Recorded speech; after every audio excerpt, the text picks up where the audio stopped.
Hey, Will here with Into Mobile here at South by Southwest 2011, taking a look at the just about to be released HTC Arrive for Sprint. This is what we previously knew as the HTC 7 Pro. That's a Windows Phone 7 phone, but from HTC with the, of course, slide-out keyboard and the tilting up screen, right?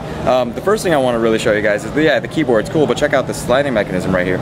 It kind of, it allows the screen to pop up, and you have this little bar that kind of accompanies the screen there. So you go like that and you slide it closed, and when you slide it open, it's spring loaded. It'll just tilt up the display like that, so you can, you know, when you're kind of typing like that, it's easier to see the screen. You don't have to angle it towards you or anything like that. Speaking of which, when you're typing, you have a dedicated number row here. That is awesome. We like the yellow, greenish yellow color accents giving you the symbols, but the dedicated number row is right on. That's awesome stuff, and the keyboard is huge. These keys are huge and really comfortable to use, and the click is very, very satisfying, real reassuring.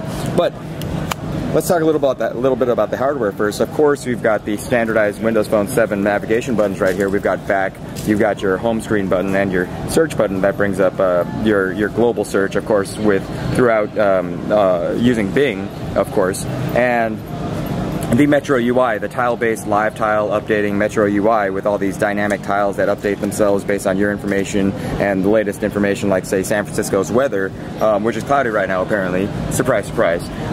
And as far as hardware goes, on the right side of the device we have a dedicated camera shutter button. A physical camera shutter button allows you to take more stable pictures because you don't have to tap the screen to take a photo, which actually makes the phone jiggle a little bit and causes blurry photos. That's real good for real steady shots. On the top of the device here, you'll see the power button right there next to the 3.5mm standardized headphone jack there, and on the left side of the device you have the volume control rocker over here, and further down you have the micro USB port for data and charging.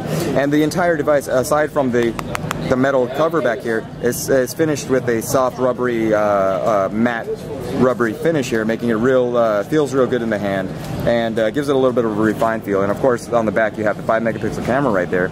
Again, more yellowish accents right there, the speaker grill. The 5-megapixel camera right there with the LED flash on top, and of course the metallic HTC branding and the Windows Phone branding down here. Notice right here, this is one of the cool design elements. You see a hardware case screw. This is something we saw in the HTC Arrive for AT&T, and on the bottom you have the microphone cover. But the coolest feature right here, of course, is the tilt up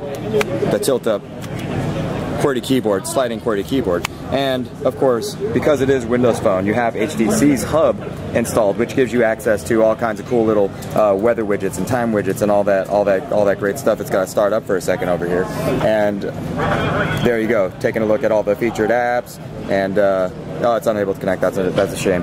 But and the Sprint hub, of course, and you have all these different live tiles, which you can customize or go to the right and look at the rest of your apps right there. So.